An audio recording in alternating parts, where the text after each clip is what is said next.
What's going on, everyone? Welcome to the Monday, December 18th edition of the NBA Lineup Generator video. I'm your host, Adam Scherer. You can follow me on Twitter at ShipMyMoneyDFS. We have an 11-game NBA slate today. A lot of different ways that we can approach this slate, so it should be pretty interesting to walk through it using the Lineup Generator and see how things are looking here early in the afternoon. But first, make sure that you do give this video a like, whether you're watching on YouTube or on Twitter. If you're watching on YouTube, subscribe to the channel and hit the notification bell as well so you get alerts when our shows go live. Now, as always, we are going to walk through DraftKings and FanDuel, and we're going to start with the DraftKings side. And if you aren't already familiar with the lineup generator, I will show you how it works and explain it to you as we go through. Now, the first option you're going to get is the type of lineups that you would like to see. You can choose to see all different types of lineups, chalky lineups, balanced lineups, contrarian lineups, whatever you're looking for. It's recommended that the smaller the field you're playing, the chalkier the lineups that you're typically going to want to see, and vice versa. In your largest field stuff, you're going to want to see more contrarian lineups. For this video, I'm going to select contrarian lineups, and then your next option is whether or not you want to lock a player in. I don't recommend doing this if you're playing like 20 max. I prefer to be able to just see a bunch of different lineup types and choose the ones that I like the most. But if you're playing single entry or 3 max, it's entirely possible that you know you're going to want a particular player in all of those lineups. So you can use this option to save yourself time and make sure that every lineup you are presented with has that player. I'm going to skip it though for this video. And then you start getting to the lineups. Now, this page is where you can see how you can see the individual lineups. These are lineups that we utilize our player projections, ownership projections, simulation models. We do all of that on the back end, and we present you with lineups that project to be profitable in the long run. And then you have the ability to swipe through, choose the ones that you like, get rid of the ones that you don't.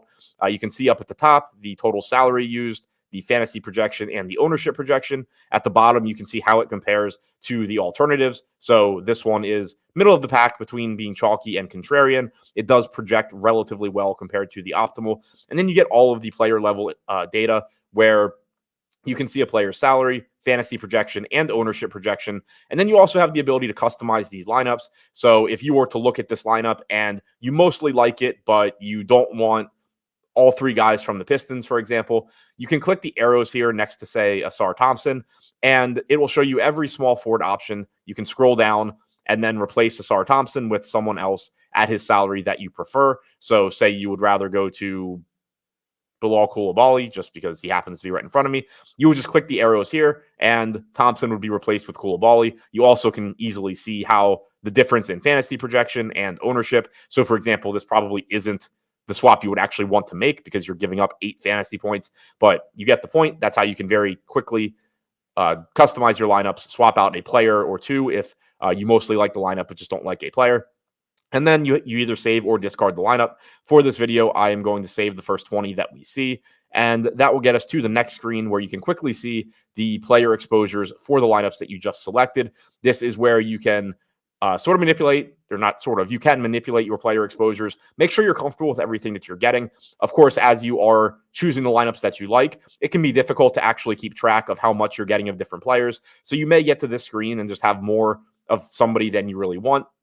If that's the case, let's say you don't want 20% Marcus Sasser, you only want 10, you can click his name. It'll highlight him in yellow, and it's going to pull all of your Sasser lineups to the top. You can then choose the ones that you like the least and simply discard them, or you could replace them using the arrows like I showed you before. But if you discard them, you just go down to get more lineups. It will take you to the previous screen, and then you can save lineups that do not have him, and now you have 10% instead of 20.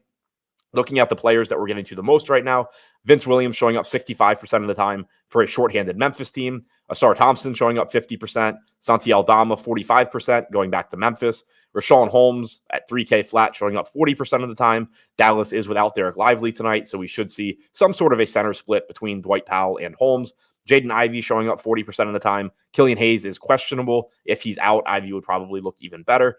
Then we get to players like Kawhi Leonard, Trae Young, Daniel Gafford showing up as a solid contrarian option, David Roddy and Xavier Tillman showing up from the Grizzlies, and then we round things out with 20% James Harden and 15% Nikola Vucevic.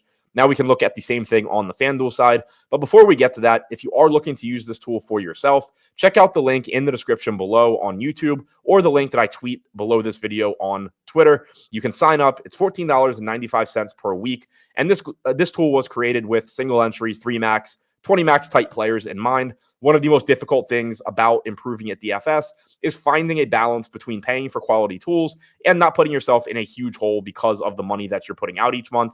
$14.95 per week. It's a fair price point for your lower stake, single entry, 3 max, 20 max type stuff. And it should improve your game because it is giving you access to lineups that project to be profitable. It is utilizing our projections and our simulation models on the back end, doing all the legwork for you, and then allowing you to choose the final lineups that you play.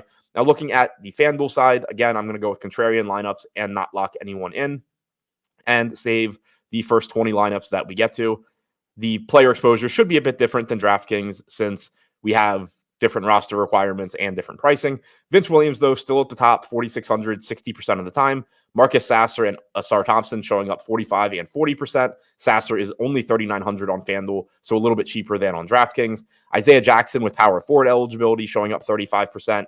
Then we get to Mikal Bridges, David Roddy, LeBron James, Xavier Tillman, Desmond Bane, and DeMar DeRozan, all showing up in 30% of the lineups that I saved, followed by Malik Monk and Cameron Thomas. Both of those players available at prices much less expensive than DraftKings. That's all I have for you in today's video. Thank you for checking it out. Don't forget to sign up using the link in the description below, and good luck on your lineups tonight.